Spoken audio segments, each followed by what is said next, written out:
Hello and welcome back to the Xpert 11 Road to Glory series, where in the last episode we lost 3-1 to Shark United and dropped to 4th place in the table as a result.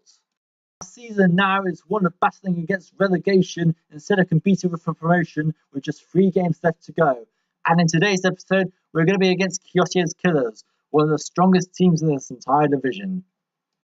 They currently sit in 2nd place in the division, with Shark United just ahead of us, but they're only 2 points ahead of us, so a win would take us back above the Kyotiez Killerz, but it's going to be very difficult to beat them when at our best tactics we could only manage a draw in the other leg. So here's hoping for the best though.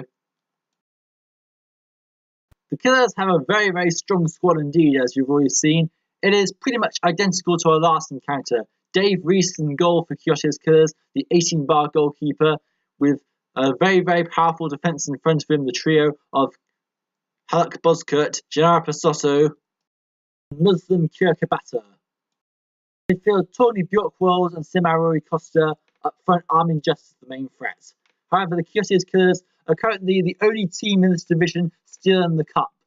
We're 12 rounds in, so yes, that doesn't indeed mean that Kyotiez Killerz are in the semi-finals of the cup and have a big chance of winning it. This could affect the team that they put out today if they want to be going for the cup, because that appears now to be their main objective for this season, although they could still get that playoff spot if they manage to beat us today.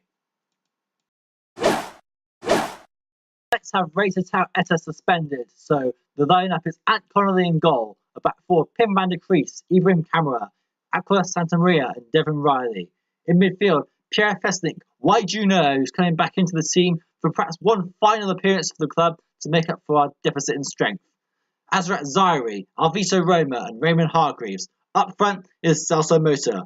On the bench, Ryan Mulligan, Bapit Kanchanapoom, Lennart Tingstrom and Ian May. Kyotiez Killerz, meanwhile, have Dave Reese in goal, a back three of Gennaro Pasotto, Haluk Bozkurt and Muslim Kirkabata. In midfield, they have Stig Inge Brusgaard, Kurt Flynn, Rodrigo Cordero, Armin Just and Simarori Costa. Up front, we have Joaquin Salonis and Alex Levents. As we kind of suspected, they're resting some of their key players for the cup match ahead, which is why on the bench you have Armindo Castella, Oscar Graca and Eusebio Beravanio. There is nowhere to be seen for Torgny Bjorkwold, which implies that he's been saved for the cup match so that he doesn't get suspended. We're live to the supermassive black hole for this match, where Knights are in the red and yellow strip, playing from left to right, while Kyotiez Killerz are in the black strip with their captain Armin Just, who play in midfield as a striker. The referee is Michael Steen, skill 7 harshness 2. The other match in the division, we have All Stars against FK Svaj Cernica, Shark United against Cairo Nightboats, and finally Highlanders Athletic are taking on Steppenwolf Suckers. So what we really need to hope for is that other results can go away, and that if we do lose this match, we can stay up and give our head above water. So, without further ado, let's get this game underway. And 5 minutes in, Knights are surprisingly taking control of possession here, despite the fact that we've got a weaker midfield than Kyotiez Killerz, especially without Tataw Eta. But here's Simarori Costa, and that's an easy save by Ant Connolly. From the superstar, Simarori Costa has managed to save a shot, and now we've got Alvito Roma, powerful on goal, and it hits the point with the post of crossbar beat. Promising start so far for Knights. But the Killers are still very much in this game and looking quite threatening at times. The defence is doing a decent job of holding them off, but with so much quality on the field, they can strike at any time. And here's the chance for the Killers. A breakaway.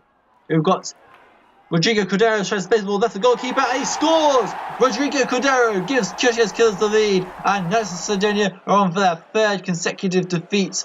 This time at the hands of Kyotiez Killerz, with games fast running out. That relegation zone is looming ever nearer.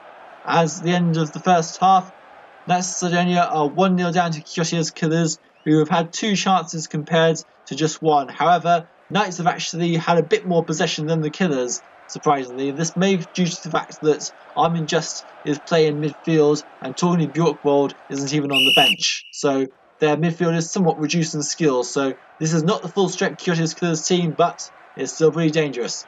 We're in the second half now, and it is currently 1-0 to Kyotiez Killerz, but Knights have a chance here on the breakaway.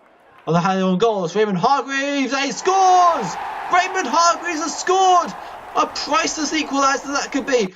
18-bar goalkeeper intimidating Dave Rees stood absolutely no chance against Raymond Hargreaves. What a great goal that was, and we're now on level terms again. I will take a draw if it's handed to me, given the skill of our opponents. But maybe we'll get something. Or this might be the Killers though. On the breakaway, it's Stinging Brusgard! And high above the goal. That was a close one there. Stinging Brusgard could have scored, but thankfully he mishit his shot, and as a result, Knights have claimed a very, very valuable point against Kyotiez Killerz, and we've sort of ended our losing streak a bit, although we are still without a win since the halfway through the season. We've yet to win for a long, long time now, and there are just 2 league games left. And however, I believe that 1 win will be able to save us and keep us in Division 1, but this is a very valuable point indeed. On top of that, we also saw that before this game, FK Svaj Cernica and Cairo Nightboats have sold off some first-team players. So Svaj Cernica no longer have Patrici in their team. They no longer have Augusto, I believe, who was sold off, or it might have been Desovic. One of the 2 was sold. As at the end of the match, we can see that the man of the match was Celso Moser for Knights of Sardinia, which is a bit of an unusual occasion, really. Meanwhile, Halak Bozkurt was the man of the match for Kyotiez Killerz.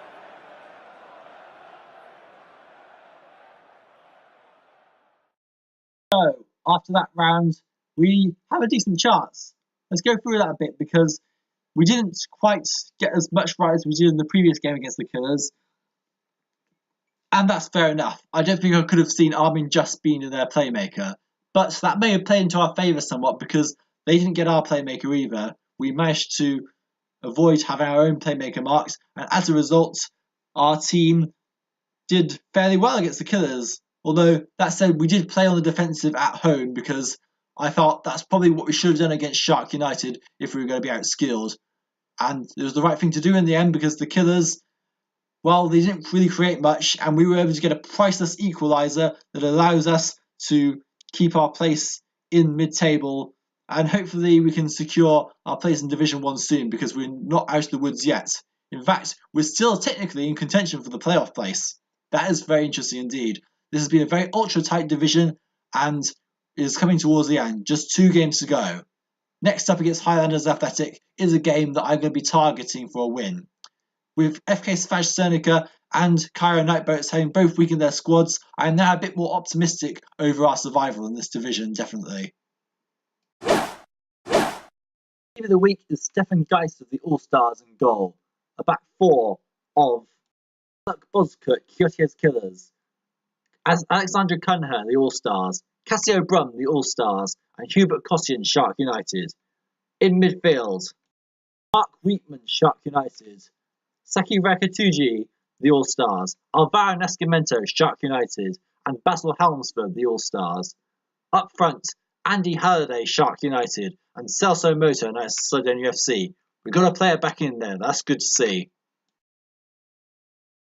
So, after that round of matches, Knights of Sardinia stay in 4th place with only 1 point above the relegation zone, but it means that points came from Kyotiez Killerz, and it could mean that we could have been in the relegation zone had we not got that point. A very, very handy point, but the next game is absolutely huge.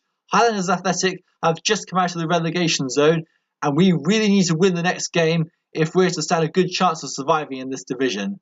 Although some of the teams have lost some of their players, we do feel that a win under our belts would help restore confidence and really get ourselves over the line, because we've got 2 games left to save our season. Because if we're relegated to Division 2, we fall prey to victims of teams like Celador, who are probably only a real step away from becoming a major league powerhouse.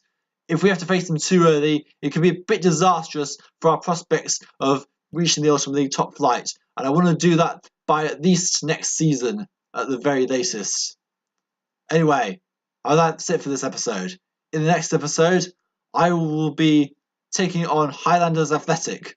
This is a very, very big game for us. See you guys then.